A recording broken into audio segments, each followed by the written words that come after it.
kita sekarang juga dalam proses survei internal. Ingin tahu ya sejauh mana kandidat-kandidat yang kami usung dari internal maupun kandidat-kandidat yang mendaftar ke kami dari eksternal. Kemudian ini bisa kita pasang-pasangkan. Walaupun kita ajukan yang lain, tapi kalau dari DPP sudah diperintahkan untuk kita majukan Lee Claudia Chandra, kita ya harus siap. Ya. Tidaklah jadi masih belum bisa dikatakan bisa 3 gitu loh. Tetap ini masih 2. Karena saya mau melihat bahwa Gerindra tidak akan mungkin ini mengusung Claudia sendiri gitu loh. Ya. Artinya dia berdiri tampil head to head misalnya ke Amsakar atau head to head ke Marlin. Bahkan sinyal yang kami tangkap mungkin nih kalau tidak keliru, bukan tak mungkin Ya. bahwa Gerindra dalam hal ini Bu Claudia akan bersanding dengan Amsakar. Kita harus mengiyakan.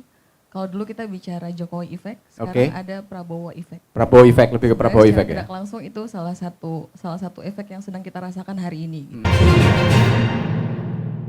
Masuknya Lee Claudia Chandra, kita berbicara itu. Apa maknanya bagi PDI Perjuangan ini? Ya kalau ini pribadi Ya. saya nggak bisa membawa nama partai. Oke. Ini analisa saya secara pribadi.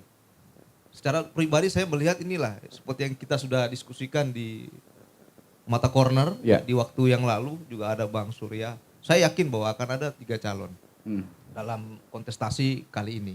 Ya, karena sampai sekarang ya itu khusus untuk Bu Marlin ya sebagai kader Gerindra sendiri itu kan belum serta-merta didukung oleh Partai Gerindra. Ya. Yang sudah terang-terangan tuh Lee Claudia Chandra. Artinya apa?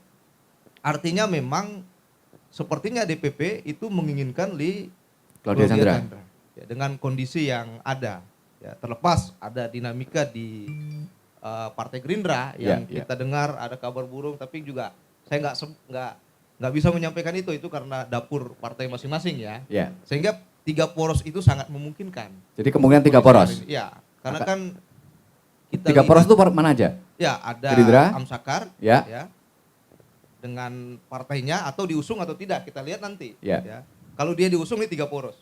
Ada Bu Marlin yang bisa saja tidak melalui poros Nasdem maupun poros Gerindra. Ya, kemudian ada Lee Claudia Chandra. Ya.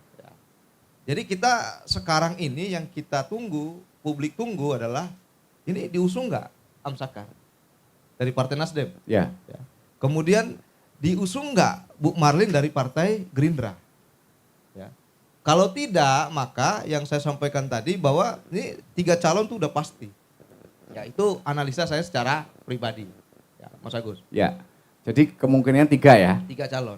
Sikap PDIP sendiri? Ya kalau kami kan secara umum memang kita sudah ada rakerda, cuma memang ini belum bisa saya buka di publik karena dapur partai. Spill nggak bisa? Ya ini kan dapur partai ini, ya. Tapi secara umum begini, Mas Agus, ya. Kita itu sudah ada beberapa calon wali kota baik internal dan eksternal yang sudah mencalonkan. Ya. Ya. Di proses kita kemarin, ya ada Pak Amsakar itu sebagai calon wali kota, ada Bu Marlin sebagai calon wali kota, ada Bu Lee Claudia Chandra ya sebagai calon wali kota. Kemudian di internal kemudian ada Pak Raja Heri Murijal sebagai calon wakil wali kota, yaitu Kesbangpol Provinsi. Ya. Kemudian di internal kami itu ada Mas Putra Justisi sebagai calon wali kota, ada Pak Budi Mardianto sebagai calon wali kota. Kemudian ada Pak Udin Sialuho, ada Pak Renaldi, ya. Dan ini adalah calon-calon dari internal kami. Ya. Artinya apa? Dalam proses berjalan, tentu penggodokan, pencocokan dari masing-masing yang ada ini itu tentu kita lakukan. Sekarang bola ada di DPP. Ya, bola di DPD. Sekarang di DPD. Ya. Belum masuk ke pusat. Belum. Karena kan ini tahapan berjalan ya. Ya. Tahapan itu berjalan. Ya, jadi tidak langsung ke sana. Artinya apa? Kita sekarang juga dalam proses survei internal. Ingin tahu ya sejauh mana kandidat-kandidat yang kami usung dari internal maupun kandidat-kandidat yang mendaftar ke kami dari eksternal. Kemudian ini bisa kita pasang-pasangkan. Ya. Di luar itu kami juga sudah membangun komunikasi dengan beberapa partai politik. Baik, di stop dulu. Nanti membangun komunikasi. Saya nyambut dulu ke Bang Nyanyang Haris Pratamura, Ketua DP Partai Gerindra Batam. Selamat siang Bang, silakan. Ya, ini saya langsung nih, lakonnya memang Li Claudia Chandra ini Bang. Ini lagi-lagi jadi lakon ini. Artinya banyak persoalan begini, bukan persoalan, jadi pertanyaan lebih tepatnya. Munculnya Li Claudia Chandra dan rasanya Partai Gerindra itu sudah melambungkan. Kemarin saya baca juga Bang Nyanya ikut mendaftarkan. Artinya secara kepartean yang resmi diusung adalah Li Claudia Chandra. Sementara di Partai Gerindra, kemarin di sini juga sempat disinggung, Bang Nyanyang nyobongnya Bu Marlin katanya. Nah, ada apa sebenarnya ini Bang? Ya, terima kasih. Assalamualaikum warahmatullahi wabarakatuh. Salam Indonesia Raya. Ya. Pada intinya kami dari Partai Gerindra yang awalnya memang tidak diduga juga ya. Ya. Jadi tiba-tiba dalam 1-2 bulan ini muncul Li Claudia Chandra. Ini adalah bukti bahwa Sri Kandi atau kader yang diusung oleh DPP Partai Gerindra. Jadi langsung koordinasi dengan Ketua DPD, koordinasi dengan Kordapil dari Provinsi Kepri dan DPC kami yang di Kota Batam, alhamdulillah harus utamakan kader. Kader ya, Ya, jadi diutamakan kader ya. Bu Claudia udah tidak asing lagi kalau di Gerindra, bahwa beliau sebagai Ketua DPC Tangerang Selatan dan Wakil Ketua DPRD di Tangsel juga. Alhamdulillah sampai sekarang ya koordinasi apa yang diperintahkan karena kita partai komando ya kita harus siap. Ya. Walaupun kita ajukan yang lain tapi kalau dari DPP sudah diperintahkan untuk kita majukan Li Claudia Chandra, kita ya harus siap. Ya. Ya. Sudah ada komunikasi kemarin dengan Bu Marlin? Untuk Mengenai hal saat itu? ini belum. Belum ya, belum karena mengenai hal kita kemarin mendeklarasikan untuk Bu Li Claudia Chandra, kita penguatan bagaimana Bu Claudia bisa diterima di tengah-tengah masyarakat. Makanya kader kita mulai daripada DPC, PAC, ranting dan anak ranting kita berkonsolidasi untuk bisa sama-sama untuk bisa membawa Bu Claudia untuk menjadi wali kota sampai ke akar rumputnya. Ya alhamdulillah terbukti dalam 1-2 bulan ini, 1 bulan lah. Ya. 1 bulan ini alhamdulillah mungkin rekan-rekan kita dari partai yang lain juga, alhamdulillah mungkin dari masyarakat juga udah mulai tahu.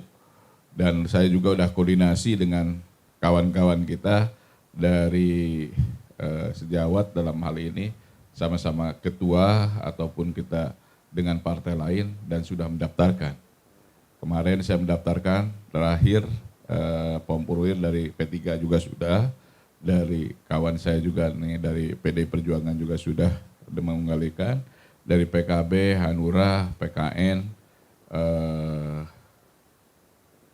PAN, dan satu lagi dari partai PSI. Ya. Juga udah semuanya. Ya, jadi kemungkinannya betul 3 poros. Rasa-rasanya analisanya nantinya. Kalau terkait ada poros 1, 2, dan 3, ya kalau kemarin memang kita yang ramai itu adalah Bu Marlin Dan Pak Amsakar kan? dengan Pak Amsakar, dengan sekarang adanya Bu Claudia. Ini adalah bagaimana komunikasi politik kalau kita di lapangan hanya tahu aja bahwa kita mengusung Bu Claudia. Ya kalau nanti ke depannya kita bisa 2 poros, kenapa enggak? Iya. Nah, gitu. Udah mulai mengarah ke 2 poros. Bang Surya gimana Bang? Apa maknanya nih Bang? Bagi PKB apa maknanya ini? Ya pertama PKB tentu sangat senang ya, Ya. karena dengan munculnya figur baru sebagai kandidat untuk kandidasi Pilwako ini, itu bagi warga masyarakat Batam menjadi semacam apa ya, penyegaran. Jadi masyarakat merasa bahwa pembicaraan di kedai-kedai kopi misalnya, ini kan saya Mas Agus kan suka ngopi juga ini gitu. Jadi pembicaraan di kedai kopi sekarang ini tidak lagi hanya bicara soal Pak Amsakar Sama Bu Marlin ya? Bu Marlin. Ya. Hari ini sudah ada poros lain di mana salah satu pembahasan itu adalah soal munculnya kandidat yang diusung oleh Partai Gerindra. Nah, itu yang menurut saya salah satu sisi positif. Nah, apakah nanti ini akan menjadi 3 kandidat cawako atau 2? Menurut hemat saya begini, hari ini memang hampir boleh dikatakan partai-partai itu ingin menjadikan kandidatnya ini bagaimana kalau dia berpasangan dengan partai lain, boleh dikatakan, dipastikan bahwa dia punya peluang untuk menang. Ya. Kan itu. Nah, Gerindra juga begitu. Kan tidak mungkin juga misalnya Gerindra kalau muncul Claudia, ya kita tahu bahwa Claudia ini kan bukan kan newcomer lah, kita bilang ya. Dia kan yang datang baru kemari ke Batam. Jadi saya pikir agak sulit juga kalau misalnya tadi kan kata Askarmin kan itu kemungkinan 3 itu karena ada Claudia. Kalau menurut saya tidaklah jadi masih belum bisa dikatakan bisa 3 gitu loh. Tetap ini masih 2. Karena saya mau melihat bahwa Gerindra tidak akan mungkin ini mengusung Claudia sendiri gitu loh. Ya. Artinya dia berdiri tampil head to head misalnya ke Amsakar atau head to head ke Marlin gitu loh. Saya melihat pasti Bisa saja Lee Claudia sama Surya Makmur Nasution. Tapi kan yang kalau kita lihat untuk soal kandidat ini kan kalau saya sih masih 2 melihatnya. Masih 2 ya? Iya, kecuali Ya. Golkar akan ada sikap baru. Ya. Kan sekarang kan kita melihat sampai sekarang ini kan sayangnya Pak Yunus belum datang. Ya, belum datang beliau. Nah, berarti Partai Golkar ini menurut saya kalau misalnya dia ada membuat poros baru sendiri di luar Marlin dan Amsakar, nah itu baru bisa kita bilang ada 3. Ya. Tapi kalau sepanjang Golkar dia hanya ingin melengkapi karena saya pengalaman 2020 ya. Nah 2020 dulu lalu seingat saya Golkar itu melengkapi. Dia bergabung kepada Rudi karena Marlin itu berpasangan dengan Pak Ansar. Apakah bisa dikatakan masuknya Lee Claudia Chandra itu belum mengubah secara resmi? Itu nanti akan bergabung dengan 2 poros ini, seperti itu Bang, penegasannya? Ya, maksud saya poros ini kalau untuk 3 masih belum. Masih belum? Belum, menurut saya. Ya. Tetap 2. Hanya saja memang dengan kehadiran Claudia ini pendapat kami di Despilkada kami di PKB melihat bahwa akhirnya Pak Amsakar ini diuntungkan. Lebih diuntungkan Pak Amsakar? Iya, kalau saya. Kenapa bisa gitu Bang? Iya, karena Pak Amsakar mendapatkan sesuatu yang dia tidak duga. Iya. Karena kalau misalnya kemarin tidak ada calon dari Gerindra selain Ibu Marlin, selesai. Berarti kan yang bertarung itu ya sudah Amsakar sama Marlin selesai kan. Iya. Kalau sekarang meskipun misalnya kalau Claudia itu tidak di posisi ke-1, posisi kedua pun itu kan sesuatu. Ya tapi apakah Gerindra ikhlas? Ikhlas nggak Bang? Kira-kira posisi kedua ikhlas nggak Bang? Kalau saya lihatnya ini kan biasalah orang kan mau jualan kan dia harus buat produk kan nggak mungkin aku nomor 2 ini kan. Iya, betul. Kurang menarik jadi. Iya. Itu nggak menarik, habis cerita kita sudah selesai. Ya gimana Bang Yang? Kira-kira nomor 2 ikhlas nggak dijadikan nomor 2 itu? Untuk selama ini kalau di Gerindra kita mengikuti ya. Iya. Diperintahkan oleh DPP partai karena partai kita komando ya harus nomor 1 kita. Tetap nomor 1. Nomor 1. Tetap komit nomor 1 ya. Tetap nomor 1. Iya namanya politik ini kan Mas Agus kita tahu bahwa dinamikanya itu kan tidak pernah berhenti pada satu titik. Betul ya. Kalau udah satu titik ada titik kedua, ada titik ketiga, bahkan titiknya panjang Iya, sekali. titik terakhir membuat titik baru lagi kan begitu. Bahkan bisa melahirkan 2 atau 3 titik gitu ya. Nah, jadi saya sih menarik gitu. Iya. Karena dengan seperti itu kandidasi kita itu lebih cair, Ya. kandidasi kita itu lebih dinamis. Jadi tidak lagi kita itu hanya melihat dua figur. Dua figur, ya. Jadi kita sebetulnya dengan Gerindra sebagai partai penguasa hari ini ya, ntar lagi lah ya. Soalnya masih ada merah. Makanya sengaja ditaruh tengah. Nah, jadi saya lihat memang ya menarik sekali. Saya pikir Gerindra pasti akan mengambil peran yang lebih besar. Ya. Ya kita lihat kalau di TV misalnya itu kan jelas ya, Gerindra hari ini memang itu Pak Supni Dasko itu kan, ya saya hampir tiap hari lihat dia di televisi terus-terusan mengenai pilkada itu pengaturan caturnya kan sudah kelihatan. Nah, jadi karena memang perhatian sekarang ke Gerindra memang. Iya, saya pikir nggak ada yang salah. Ya. Dan itu menurut saya wajar dan patut lah. Namanya partai pemenang tentu dia bagaimanapun ingin semua daerah itu ya bisa selaras nanti ke depan dengan yang di Jakarta. Ya baik, Bang Jeffrey. Katanya Bang Amsakar yang diuntungkan itu. Apakah merasa seperti itu enggak gitu kira-kira? Iya, saya pikir juga demikian ya. Ya. Apa yang seperti kata Pak Surya Makmur. Iya. Mau 3 poros atau 2 poros, saya kira kami berada pada titik yang agak nyaman gitu. Tapi kan belum ada partai Bang yang surat resminya kan belum ada. Secara resmi belum. Ya. Namun sinyal-sinyal misalnya dari DPP atau Nasdem sendiri itu alhamdulillah sudah memberi sinyal positif. Hilalnya sudah kelihatan. Hilalnya sudah kelihatan ya. Jadi memang kalau dalam bahasa ininya itu sudah diberi sinyal secara verbal. Ya. Namun mengingat dan menimbang mungkin akan disampaikan atau dideklarasikan itu pada injury time ini. Ini juga merupakan bagian dari kejutan-kejutan yang akan terjadi di kontestasi Pilkada Batam Nah, ini. masuknya Lee Claudia Chandra, kita memang jadi lakon nih, memang berhasil nih Gerindra mengambil peran di sini. Pernah dibahas nggak di internal tim pemenangan? Kira-kira arah-arahnya kemana seperti itu? Terus terang kami juga bagian yang dikejutkan oleh masuknya nama Lee Claudia Chandra ini. Ya. Jadi, namun kami menganggap ini sebagai bagian dari dinamika politik dan ini menarik. Ya. Lee Claudia menjadi spotlight itu mengarah ke Lee Claudia sekarang ini. Ya. Beliau merupakan magnet baru, bahkan saya kira menjadi kartu penentu dalam kontestasi di Kota Batam ini. Ancaman bukan buat Amsakar Ahmad?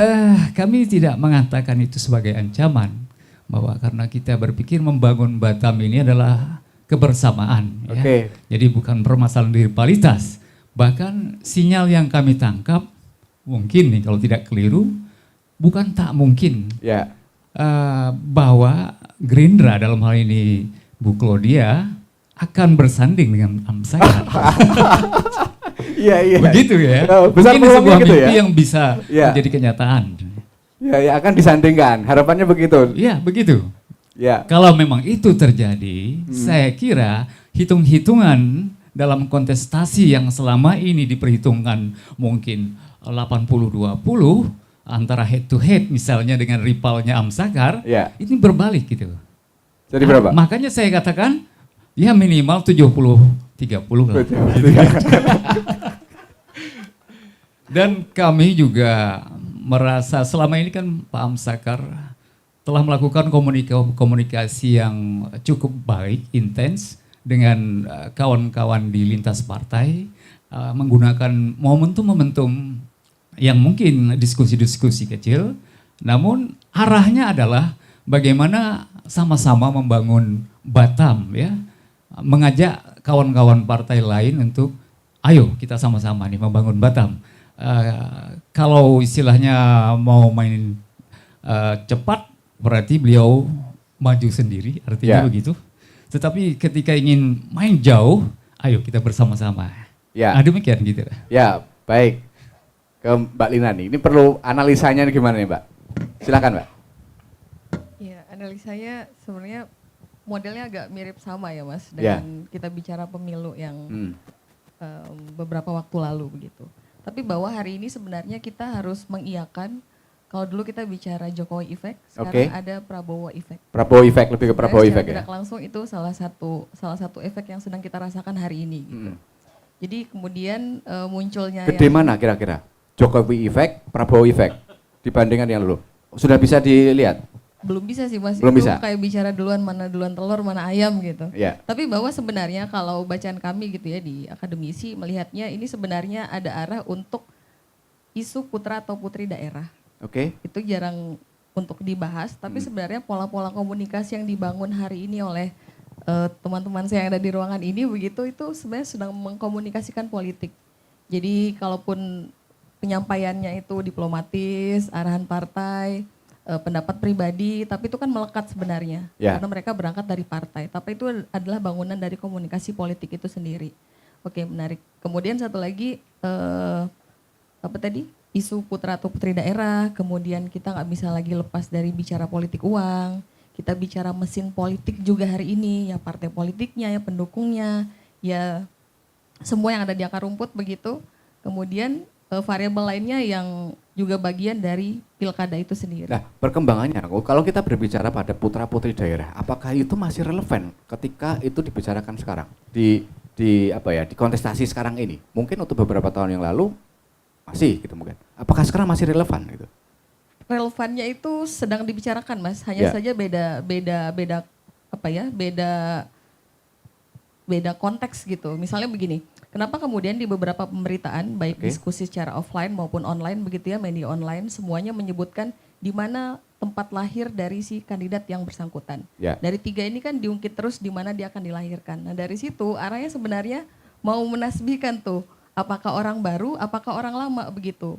Kalau di beberapa media lain saya sempat bilang bahwa mungkin Lee Claudia ini ingin mengulang kesuksesan dari Andy Pat. Kalau direct bicara yang topiknya hari ini begitu ya, ingin mengulang kesuksesan tersebut. Kenapa? Karena definisi putra daerah itu relate begitu Mas. Apakah mau dilihat secara genealogi biologi atau dilihat secara geografi biologi begitu. Apakah dia lahir di sini atau orang tuanya dari sini atau apapun yang bisa dikontribusikan kepada daerahnya. Nah sebenarnya isu itu sedang terjadi hari ini, cuman kita nggak realize aja karena ditutupi dengan hal yang tadi gitu. Itu berarti sebagai jalan bagi misalnya dari luar untuk masuk ke daerah, khususnya di Batam. Seperti itu. Orang baru datang tadi dinyatakan 1 atau 2 bulan kan, kemudian ditempatkan pada posisi tertinggi, nah otomatis ini akan menjadi pemberitaan hari ke hari dan seterusnya begitu. Kalaupun akan ada yang diuntungkan, tadi saya sepakat karena dalam kontestasi itu ya, kandidasi itu menjadi penting kalau ada rivalnya gitu. Kalau cuma 2 aja dia tidak terlalu banyak diperbincangkan, tapi kalau semakin sering diulas, dia akan jadi trading topik tersendiri gitu Mas. Nah, tadi yang dibicarakan menguntungkan Amsakar, betul enggak? Sepakat enggak? Atau enggak, jangan-jangan?